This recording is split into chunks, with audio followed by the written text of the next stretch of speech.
Santo Deus, amado Pai,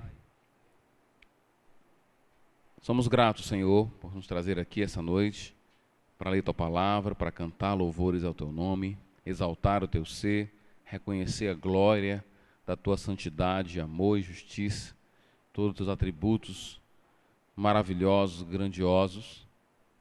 Abençoa-nos, ó Pai, tem misericórdia desse povo pecador que aqui se reúne. Fala, ó Pai, nos nossos corações. Pedimos a Ti, ó Santo Espírito de Deus, para que o Senhor venha falar conosco essa noite. Que o Senhor tenha misericórdia de cada um de nós. Senhor Jesus, tem misericórdia, tem compaixão de nós. O Senhor viveu esse mundo marcado pelo pecado, sofreu no Teu próprio corpo as consequências de viver uma vida nesse mundo. Abençoa-nos, ó Pai. Tem misericórdia de cada um de nós. Oramos a Ti, baseados em Cristo. Amém. Então vamos lá, Apocalipse capítulo 15, hoje nós vamos tentar expor capítulo 15 e 16. Certamente não vai dar para a gente entrar em todos os detalhes, mas é importante você ter pelo menos uma noção básica dessa passagem aqui, do capítulo 15 até o 16. Uma palavra assim rápida de estrutura do livro. Lembrando, o livro começa com 7 palavras, as 7 igrejas, depois há uma visão de João da realidade celestial, onde ele tem a visão do trono de Deus. Nessa visão, então, ele tem a visão do livro, um livro que é selado, o livro, então, começa a ser aberto, são 7 selos, e desencadeia, então, 7 trombetas, e essas trombetas, então, entre o 6º selo e o 7º selo, você tem um intervalo, um interlúdio, onde à medida que você vai entendendo o que Deus vai fazendo com a terra, derramando o seu juízo sobre a terra, há uma palavra também sobre o povo de Deus. O povo de Deus é selado, o povo de Deus é guardado, passa perseguição, morre por Jesus, mas é guardado pelo Senhor. E então tem 7 trombetas, entre a última trombeta e a 6ª trombeta, você tem novamente um interlúdio, onde ele explica mais sobre o povo de Deus e mostra esse caráter de perseguição e de guarda de Deus, sempre de várias perspectivas, usando várias imagens. Depois você tem, a partir do capítulo 12, toda a ação do inimigo em relação ao povo de Deus. Você tem a imagem do diabo como um dragão, você tem os parceiros do diabo, que seriam a besta que emerge da terra, outra que emerge do mar, você tem também o falso, que seria da terra, seria o falso profeta. Você vai ter então a perseguição ao povo de Deus, do capítulo 12 até o capítulo 14, você vai ter algumas visões, digamos assim, não tão conectadas, que foi o nosso último encontro do capítulo 14. Quando chegamos no capítulo 15, então, nós temos uma nova série de 7. Foram 7 selos, 7 trombetas, agora são 7 taças. E todos os estudiosos de Apocalipse sempre se perguntam qual a relação entre selos, trombetas e taças. E se você ainda não pegou isso, é bom sempre estar repetindo para você ratificar isso na sua mente. Há uma relação de paralelo entre os 3 elementos de juízo? Há paralelos entre eles, sim. Se você pegar, então, trombetas e taças, principalmente, você vai ver um paralelo muito próximo entre elas. Selos também. Geralmente, no final dessa série de juízos, você tem a volta de Jesus. Porém, apesar de ter um paralelo entre elas, elas não correspondem ao mesmo tempo e não fazem referência ao mesmo juízo. Quando você compara, por exemplo, trombetas e taças, as trombetas geralmente trabalham com porcentagem, uma terça parte da terra, enquanto que aqui nas taças é a terra como um todo. Então, a ideia é, Deus vai derramar juízo sobre a terra, Deus vai derramar a sua ira sobre a terra, mas essa ira ela vem em forma de selos, trombetas e taças, que não necessariamente é porque uma segue a outra. Primeiro são os selos, depois as trombetas, depois as taças. Não dá para fazer também assim, por quê? Porque no final de cada série dessas, Jesus volta. Então elas estão paralelas, mas não é um paralelo exato. Aqui fica bem claro, se você percebeu bem na leitura, nos primeiros versículos do capítulo 15, que não dá para ser um paralelo exato, porque as taças de Deus representam a ira consumada de Deus, enquanto que as taças não representam a ira consumada do Senhor. Deus revela a sua ira, Paulo nos diz, dos céus, e nós podemos testemunhar da sua ira todos os dias, em todos os lugares, mas haverá um tempo em que ele vai derramar a sua ira de forma intensa. Selos, trombetas, mas nas taças é a sua ira consumada. É um momento realmente de juízo. E o que é interessante desse texto para mim, que me chama muita atenção, dois elementos importantes para mim. Primeiro, diante do juízo de Deus, que geralmente para muitos é um tema desagradável, para muitos é um tema assim, digamos, para a gente não conversar muito com as pessoas, até para evitar esse tipo de assunto. Enquanto você vê a descrição de Deus, do juízo de Deus, consumado de Deus, o povo de Deus louva ao Senhor por sua justiça. Diante da sua ira consumada, o cristão sabe que o nosso Deus não se ira de qualquer forma. A sua ira é fruto da sua santidade, do seu atributo de grandiosidade e santidade, de moral. Ele é um ser moral. Ao ver a justiça de Deus em ação, o povo de Deus se alegra. É interessante ver isso, porque geralmente o tema do inferno é um tema doloroso, um tema delicado, e é mesmo, mas ao mesmo tempo você não pode deixar de entender que ali é a execução da justiça e do juízo de Deus, e a isso devemos a Deus louvor. O que me chama a atenção nesse texto, que deu assim um estalo na minha cabeça, foi: nós gostamos de louvar a Deus porque Ele faz a plantinha nascer, porque a flor tem uma cor maravilhosa. Mas nós vamos louvar a Deus porque Ele vai impor a sua ira consumada sobre o homem, vai derramar a sua ira sobre o homem, vai condenar o ser humano, e a isso ele também deve ser, por causa disso ele deve ser louvado. Não há nada em Deus, não há nada que Deus venha fazer que não mereça o nosso louvor. A nossa honra, o nosso poder, a nossa força, toda voltada para Ele. O texto começa então com a visão celestial, onde ele vê 7 anjos com as 7 últimas pragas, pois com elas se completa, a palavra que eu queria chamar a atenção, na minha versão tem: com elas se completa a ira de Deus. Então com as trombetas a ira de Deus ainda não estava completa. Com os selos a ira de Deus ainda não estava completa. Com as taças sim, há a completude da ira do Senhor. Vi semelhante um mar de vidro, misturado com fogo, e em pé junto ao mar, os que tinham vencido a besta, a sua imagem e o número do seu nome. Eles seguravam harpas que lhe tinham sido dadas por Deus, e cantavam cânticos de Moisés, servo de Deus, e o cântico do Cordeiro. Que cântico seria esse? Aqui uma forma de traduzir também seria: e cantavam um cântico de Moisés, que é servo de Deus, isto é, o cântico do Cordeiro. Porque depois que você observa que ele fala do cântico de Moisés e o cântico do Cordeiro, você só tem um cântico depois. E a pergunta que a gente faz é esse cântico que vem aqui, ó: grande e maravilhosas são as obras. Inclusive a gente acabou de cantar, Senhor Todo-Poderoso, né? A gente acabou de cantar. É esse cântico aqui. Esse cântico aqui é o de Moisés ou é o de Jesus? Como é um cântico que vem só depois, tudo indica então que o cântico de Moisés é o cântico do Cordeiro. E por ser de Moisés, é uma referência a Moisés, a gente tem que então olhar para a história de Moisés e entender que ideia é essa. Quando observamos o cântico de Moisés no livro de Êxodo, ele basicamente é um cântico de vitória. Lembra? Quando chegamos no capítulo 6 de Apocalipse, o povo que foi martirizado aqui na terra sobe ao Senhor e diz: até quando, Senhor? Até quando esse povo vai continuar perseguindo o teu povo, não vai louvar o teu nome? Eles ficam, a pergunta clássica de quem sofre: até quando eu vou ter que passar por isso? A pergunta clássica em oração de quem sofre injustiça e por amar a Deus morre: até quando? E aí a resposta está aqui. Quando Deus então derramar sua ira consumada, a resposta às orações dos seus servos será respondida. Por isso é que nós vamos render louvor ao Senhor. Finalmente a sua justiça foi feita. A gente tem que entender isso. O juízo de Deus é uma doutrina pesada do Senhor, é sim. Deveria levar muitos de vocês aqui a uma tomada de decisão radical na vida de vocês.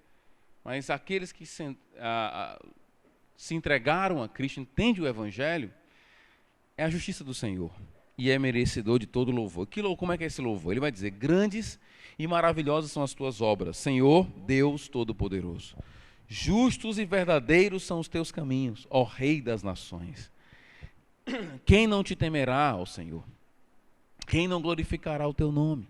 Essas perguntas retóricas aqui são bem interessantes. Quem não vai temer o Senhor? A sua ira está consumada. Quem não teme a Deus? Quem não vai temer ao Senhor? A gente sabe pelo livro de Filipenses que todo joelho se dobrará diante. É verdade que esse joelho dobrará não quer dizer que todos serão salvos. Mas um dia todos vão ter que reconhecer que estão sob o comando e o poder de Deus. Embora, mesmo tendo esse conhecimento, não rendam louvor como lhe é devido. Os demônios sabem disso. Alguém já disse que os demônios, o problema dos demônios não é porque eles não creem em Deus. Eles creem em Deus, como diz Tiago. Só que ele não só tem essa crença, ele tem várias crenças. E as outras crenças vão se sobrepujando a essa crença maior, que é crer em Deus. O que nós encontramos aqui então é a pergunta: quem não temerá ao Senhor? Quem não vai glorificar o seu nome? Todos vão glorificar o nome do Senhor. Mas espera aí, até aqueles que estão no inferno glorificarão o nome do Senhor? Sim, porque a sua justiça será claramente observada e então ele receberá toda a glória por sua justiça. Todos vão glorificar a Deus, todos vão reconhecer a Deus, todo joelho vai dobrar. Nosso joelho não foi criado por Deus somente para caminharmos, mas para dobrar diante dele também. Pois tu somente és santo. Todas as nações virão à tua presença e te adorarão, pois os teus atos de justiça se tornaram manifestos. Então, há uma ênfase clara no juízo de Deus. Ele começa com justos e verdadeiros são os teus caminhos, depois termina com pois os teus atos de justiça se tornaram manifestos. Todo cristão clama por justiça. Ele quer ver a justiça sendo feita. Mas ele entende que a justiça do Senhor é paralela à sua ira consumada. Só no dia da sua ira consumada, a sua justiça plena será feita. E ele continua: depois disso, olhei e vi, se abriu os céus, o santuário, o tabernáculo da aliança. Saíram do tabernáculo os 7 anjos com 7 pragas. E eles estavam vestidos de linho puro, resplandecente, e tinham cinturões de ouro ao redor do peito. Uma imagem muito que nos recorre à pessoa de Cristo no capítulo 1, que ele tem a mesma, o cinturão aqui. E um dos 4 seres viventes deu 7 anjos, 7 taças de ouro cheias da ira de Deus, que vive para todo sempre. A figura da taça, da imagem da ira de Deus, a gente já viu quando falou da ira de Deus contra a grande Babilônia, que ainda vai ser descrita no capítulo 17 e 18. Tanto a descrição dela como a destruição dela. Mas a figura do cálice nos lembra muito a palavra de Cristo, quando ele fala, quando ele fala que afastar o cálice dele. É o cálice da ira de Deus. Continuando, ele diz assim: o santuário ficou cheio da fumaça da glória de Deus e do seu poder, e ninguém podia entrar no santuário enquanto não se completasse as 7 pragas dos 7 anjos. Capítulo 16 diz: então ouvi uma forte voz que vinha do santuário e dizia aos 7 anjos: vão derramar sobre a terra as 7 taças da ira de Deus. Então o primeiro anjo vem, derrama sua taça sobre a terra, abriram as feridas malignas e dolorosas daqueles que tinham a marca da besta, adoraram a sua imagem. Então você vê que essa é uma ação bem, direcionada. Aqueles que têm o selo de Deus, ou têm o nome de Cristo em suas testas, não recebem essa punição. Somente aqueles que estão ligados à besta ou ligados a Satanás, ao seu reino. Continuando. O segundo anjo derramou a sua taça no mar, e este se transformou em sangue, como de um morto. E morreu toda criatura que vivia no mar. Então observa como há um paralelo muito interessante, eu já falei isso algumas vezes aqui. Para se entender o livro de Apocalipse, você tem que entender também a Bíblia toda. Ele é o último livro, mas sem ler Gênesis, sem ler Êxodo, fica complicado. Porque claramente você percebe nessas pragas, nesses cálices da ira de Deus, uma referência, um paralelo bem interessante com as pragas do Egito. É como se aquelas pragas do Egito fossem um tipo de protótipo, um tipo de arquétipo daquilo que ia acontecer no futuro. O juízo de Deus tem um padrão, a ideia é essa. E Deus mantém o seu padrão de juízo. O que acontece é que agora ele está no seu padrão, no momento final, na consumação da sua ira. mas ele sempre mantém o seu padrão. Então você pode ver o mesmo padrão sendo colocado no Egito. Você vê que aquelas nações não adoravam ao Senhor, e Deus então derrama a sua ira sobre aquele povo, mostrando que ele é o rei de todas as nações. Ele fez isso ao longo da história. Ele fez isso com a Babilônia, ele fez isso com a Síria, ele fez isso com os Medo-Persas, ele fez isso com os romanos. Ele está fazendo e mostrando que ele é soberano sobre o céu e a terra. E ele manda, e há padrão em Deus. Esse padrão, então, alcança a sua consumação aqui. Ele vai dizer: terceiro anjo derramou a sua taça nos rios e nas fontes, e eles se transformaram em sangue. Então ouvi o anjo que tem autoridade sobre as águas dizer. E aí você tem um louvor do povo de Deus no capítulo 15, e agora você tem um anjo louvando ao Senhor aqui. E ele vai dizer o quê? Tu és justo. Tu és correto. A mesma ênfase do louvor do povo de Deus, quando Deus derrama a sua ira consumada, o povo diz: o Senhor é justo. As suas obras de justiça estão manifestas diante de nós. E aqui os anjos dizem a mesma coisa: tu és justo, tu, o santo que és e que eras. Legal, porque ele não disse que há de vir, porque ele já veio, está lá na consumada. Porque julgastes essas coisas, pois eles derramaram o sangue dos seus santos e dos seus profetas, e tu lhes deste sangue para beber, como eles merecem. Está vendo? Para muitas pessoas isso parece uma coisa vingativa. Lembra, nós acreditamos e esperamos na vingança que o Senhor traz. E quando Ele traz, devemos ficar alegres por isso. Porque é Deus quem está executando.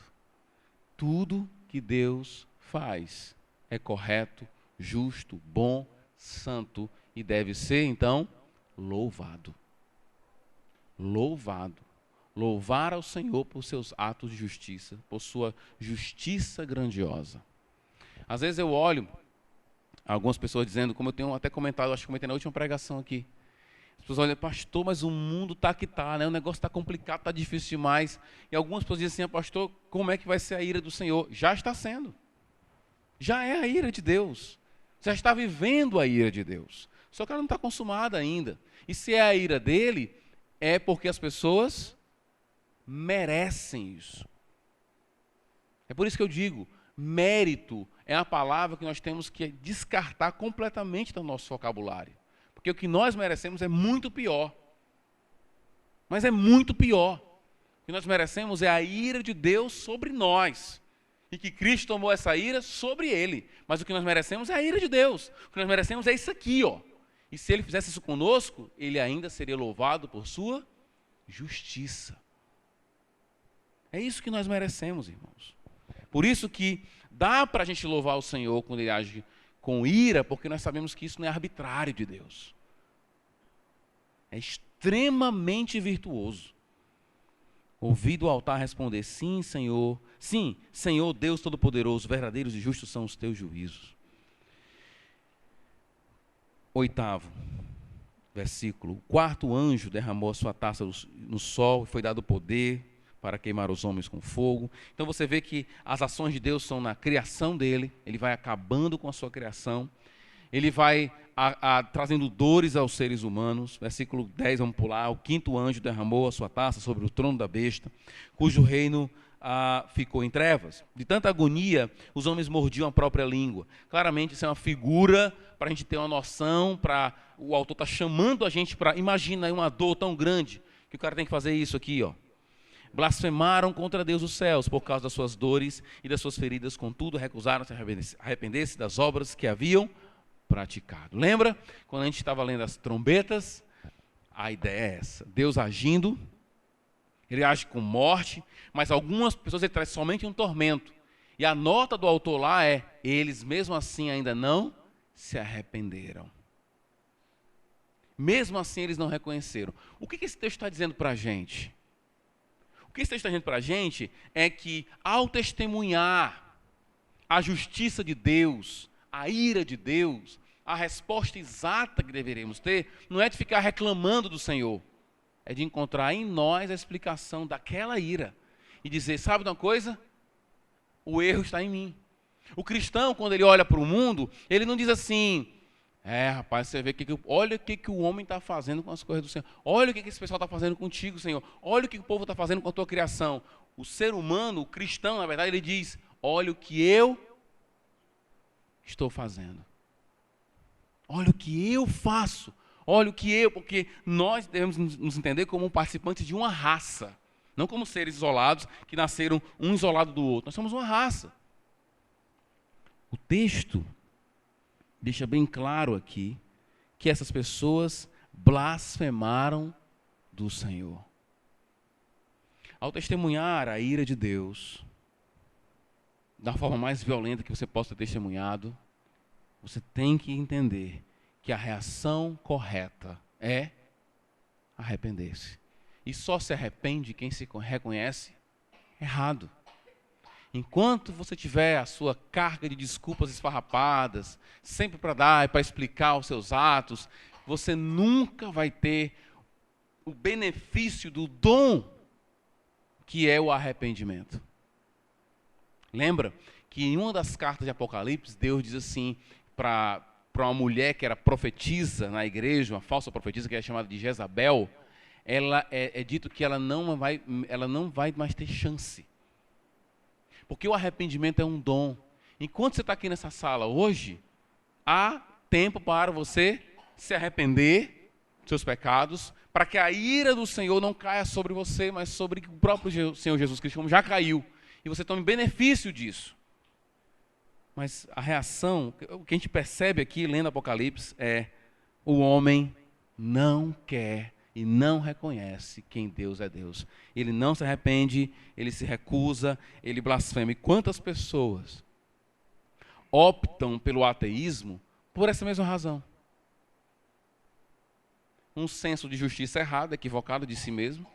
Né? A pessoa fica, não, eu sou uma pessoa muito boa. Aí olha e vê crianças morrendo, acidentes graves, bala perdida pegando criança, não pegando bandido. Aí, tá vendo? Se Deus existe, como é que isso acontece? A pergunta deve ser refeita. Se Deus existe, então por que eu ainda estou aqui? Por que eu ainda estou respirando? Porque eu não merecia isso. O que explica nós estarmos aqui hoje vivos é a misericórdia de Deus, não é nada em você, meu querido. A pergunta tem que ser refeita.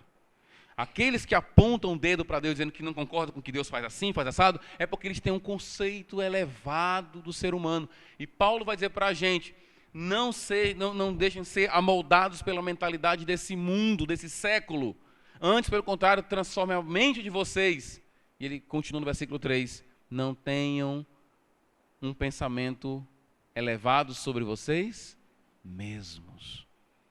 O que o pensamento desse século faz é dar um conceito elevado de você, para que você então aponte para Deus e agora você é o juiz de Deus.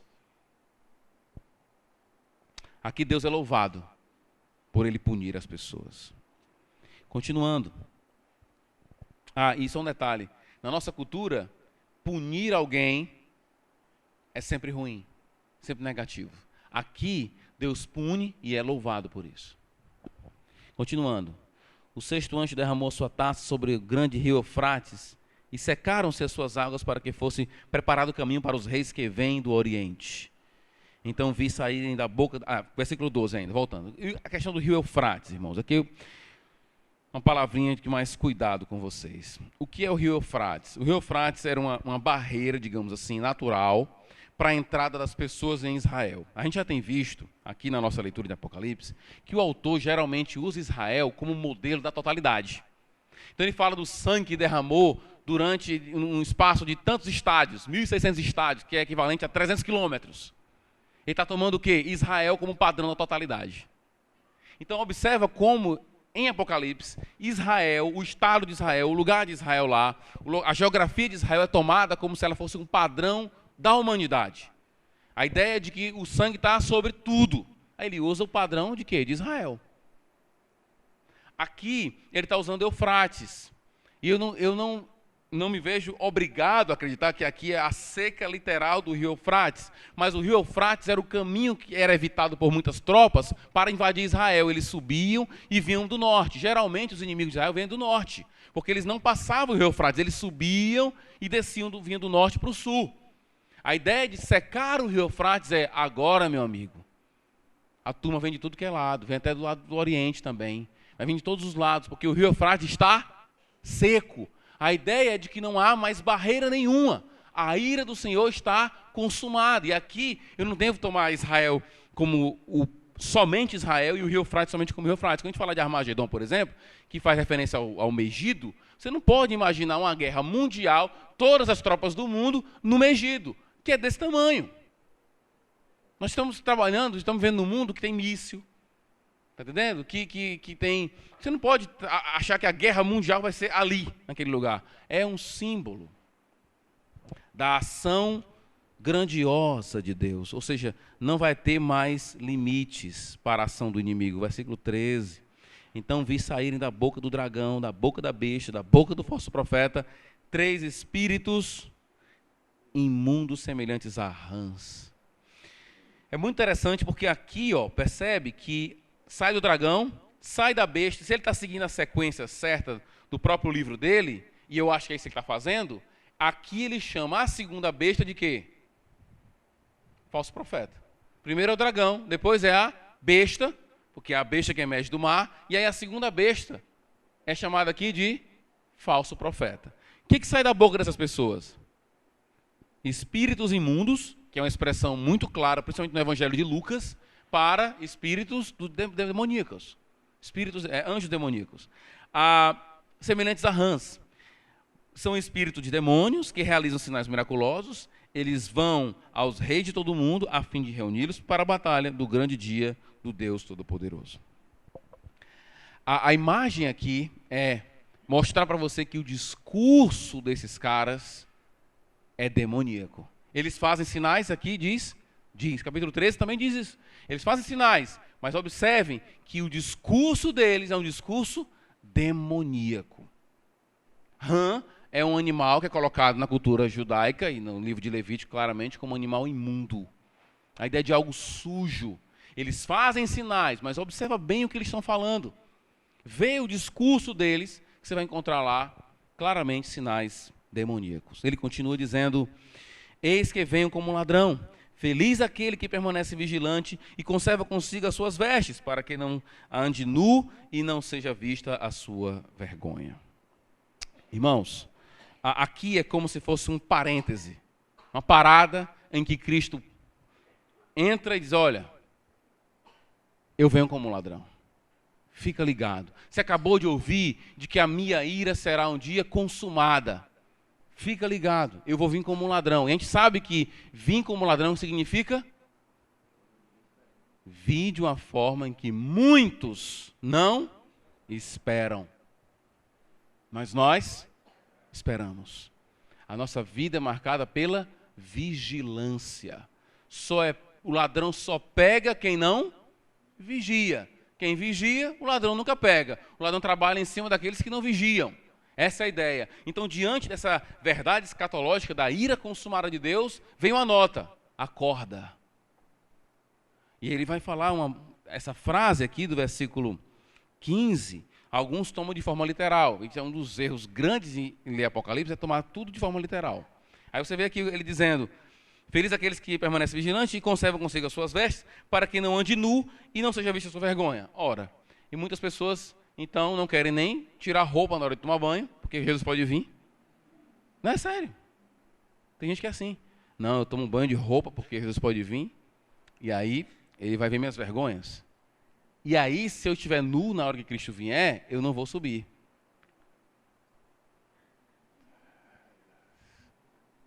O que a gente faz com uma pessoa dessa?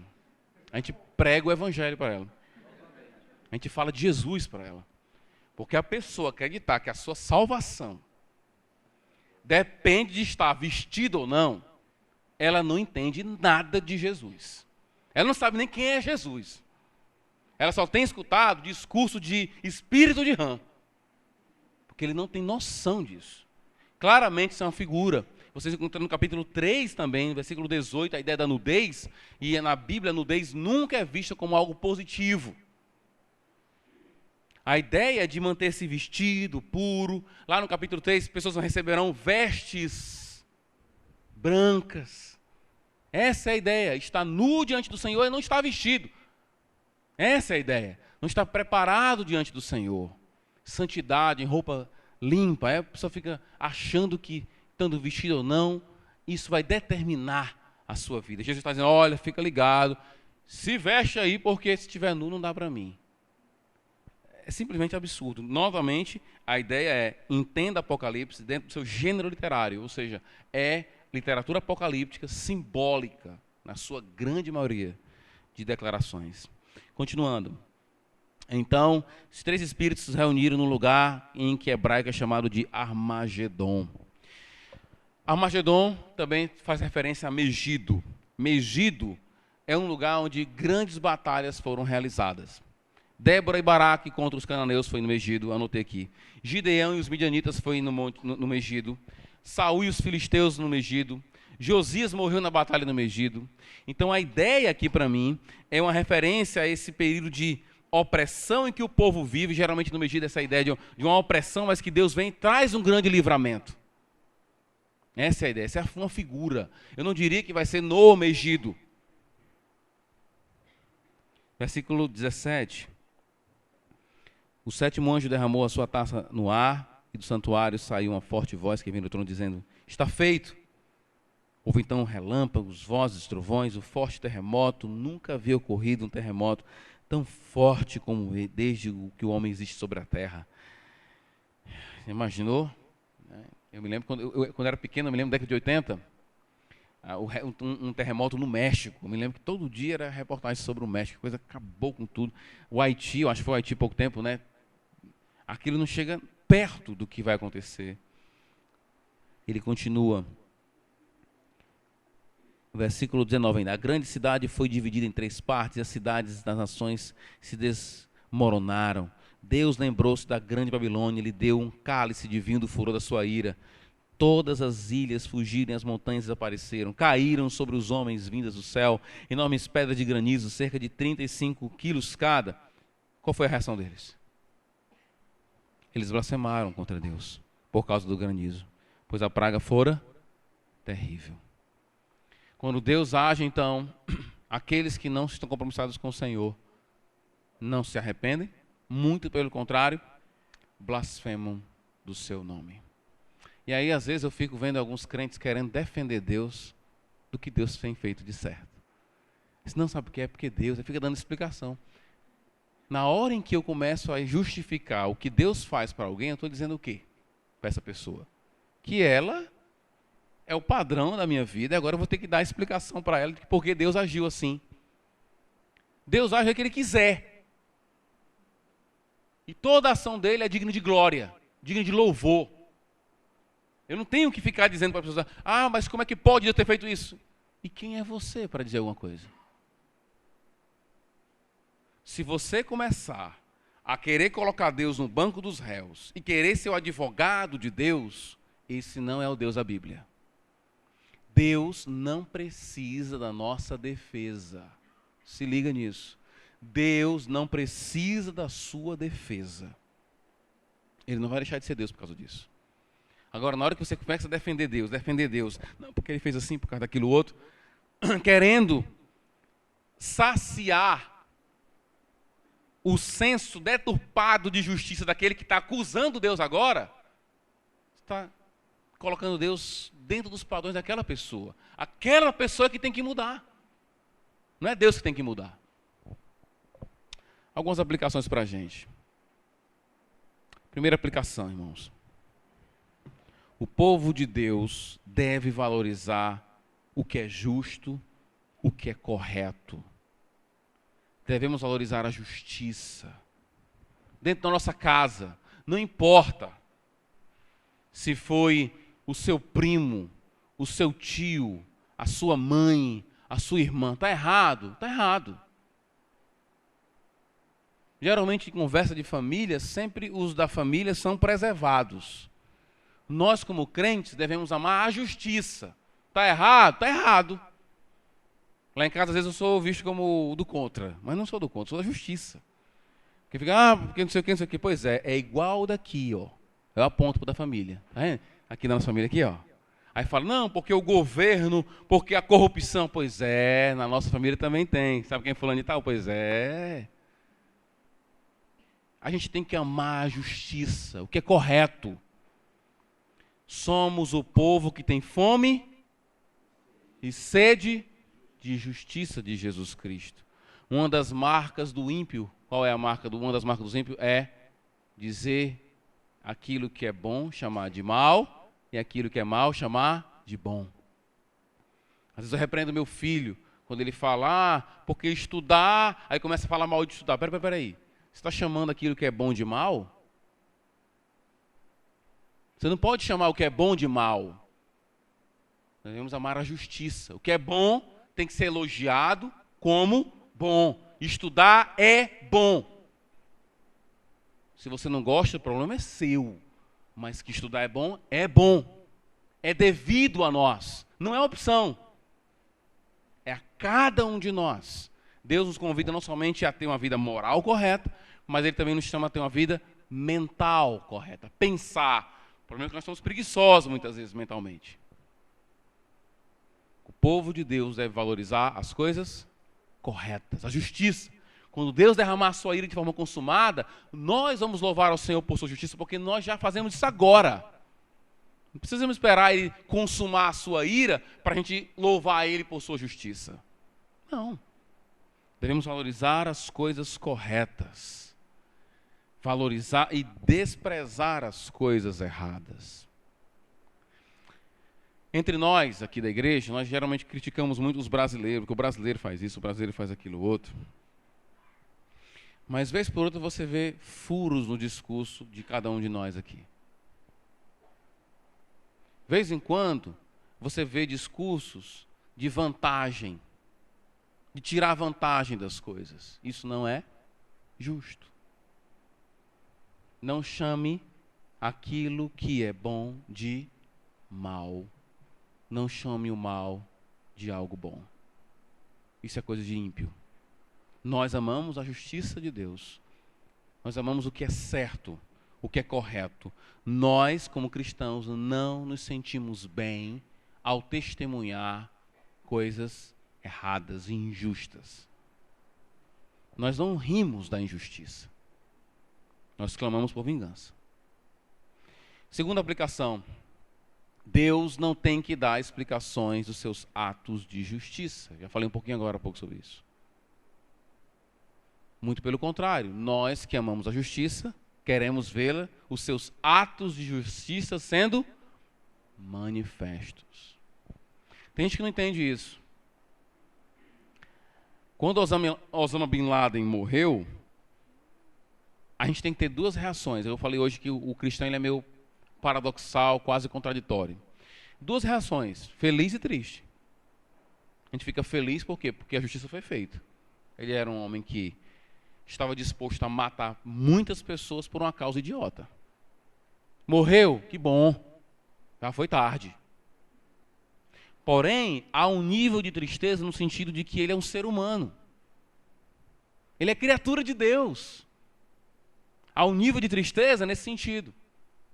Então, quando o bandido é preso, quando o bandido é morto, sinceramente, eu não fico, que pena. Menos um. Porém, ainda é criação de Deus. Mas não podemos esquecer de que ali é a mão de Deus agindo também. E isso deveria gerar em nós louvor.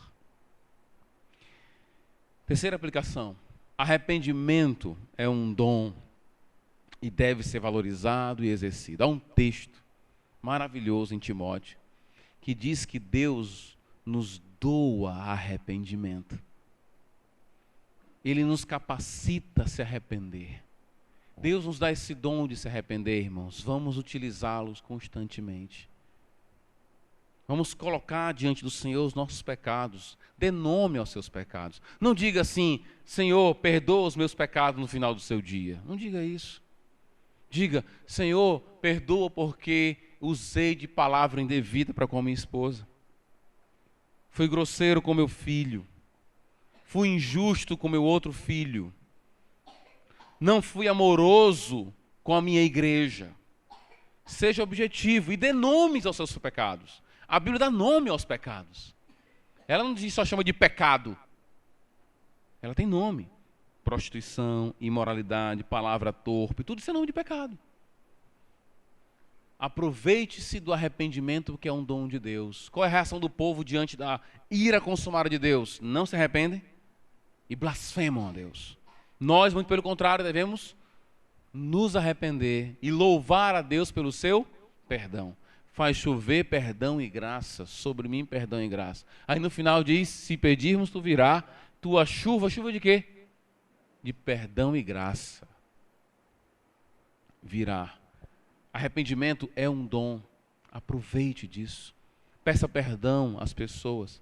Reconheça suas falhas. Esse é o caminho único para uma vida de encontro com Deus. O primeiro passo da nossa vida com Deus é se arrepender. E é o primeiro passo, é o passo necessário para quem vive uma vida de santidade. Compromisso com Deus. Quarta aplicação. Eu creio, baseado nesse texto e em Lucas 16 e outros textos, que quem está condenado no inferno não se arrepende. Isso é uma coisa importante para você entender, porque às vezes a figura da condenação é equivocada. Às vezes e agora? Será que está condenado? Será que não está condenado? Poxa vida, todo lamento é devidamente compreendido. O que a gente não pode esquecer é que as pessoas que estão condenadas não se arrependem dos seus pecados. Tem muita gente que defende mais o pecador do que a Deus em sua santidade. Entende o que eu estou dizendo? Tem gente que acha que o pecador do inferno... As figuras do inferno erradas. Primeiro que é fogo. Eu acho que é equivocado. Tem um lugar cheio de fogo assim. E o diabo é o líder. E ele fica torturando as pessoas. Tá. Né? A imagem que algumas pessoas têm do inferno. E que tem muita gente lá, Senhor, tem misericórdia. Na Bíblia, o inferno não é colocado assim. Primeiro que a figura do fogo é uma figura. Segundo que o diabo não está no inferno, o diabo está na terra. O diabo está na terra. É isso que Apocalipse 12 diz para a gente. Terceiro, o diabo não é líder do inferno. Ele vai ser condenado como os outros. E quarto, ninguém no inferno está dizendo, tem misericórdia de mim. Muito pelo contrário, o inferno é um lugar cheio de blasfêmias contra Deus. Elas continuam blasfemando e blasfemando contra Deus. E aí vem a minha outra aplicação. Pecado é muito mais grave do que a gente imagina. Quando eu vejo Deus irado, acabando com rios, com o mar, derramando a sua ira com saraivadas de pedra, trazendo dores insuportáveis, soltando demônios para que eles então tragam tormento às pessoas. Quando eu vejo todo esse quadro apocalíptico de condenação de Deus, e Deus derramando selos, trombetas e taças sobre as pessoas, e a sua ira consumada, ou você diz Deus é descontrolado, ou você diz o pecado é algo muito sério, cara. Mas é muito sério. E a gente precisa pedir a Deus que tenhamos o olhar dele para com o pecado. Deus, quando olha o pecado, ele vê algo terrível que nós não conseguimos ver. Nós suportamos o pecado. Nós até rimos dele. Deus não. O pecado é algo Extremamente sério. Eu não queria que a nossa igreja fosse marcada por uma igreja que não leva o pecado a sério. E que confunde amor com passividade diante do pecado. Não, tem que amar, tem que relevar. Nas Escrituras, meu amigo, Deus não releva ninguém que não está arrependido. O lugar dos não arrependidos é o inferno. Lá é o lugar dos não arrependidos. Algumas pessoas dizem, não, Deus perdoa todas as pessoas. Não, não, não. Ele só perdoa quem se arrepende. Só quem se arrepende. Então quem não se arrepende mantém o seu coração sempre duro e blasfemo contra Deus. Pecado é algo sério. Enquanto você não levar isso a sério, você não vai se arrepender. Vai sempre que fazer negociata com Deus, né? Vamos fazer aqui um negociata aqui, não, Senhor, tal, tal, tal. É como diz um pastor, alguns acham que Deus é aquele cara que faz cosquinha na barriga da gente. Você está precisando de uma dose de Apocalipse melhor na sua vida. Tem muita gente que está precisando de uma dose cavalar de Apocalipse na vida. Porque está vendo sempre Deus como aquele que faz cosquinha na barriga, aquele que passa a mão na cabeça. Lembra do texto. Diante de tudo isso, e a minha última aplicação é essa, vigilância é uma das nossas marcas. Ficar acordado. Atentos. Atentos para o quê? Para nós mesmos. Como é que eu ando? Como é que está a minha veste? Como é que está a minha santidade? Minha vida de santidade? Diante desse quadro aqui, algumas pessoas riem, algumas pessoas ignoram, algumas pessoas simplesmente são indiferentes à ira do Senhor. Mas, uma vez compreendida a ira do Senhor, isso gera temor em nossos corações. E a pergunta que não quer calar é como anda a minha vida? Minha consagração, minha vida de santidade. Quando Deus chegar, como Ele vai me encontrar? Vestido ou nu? Vestido de quê?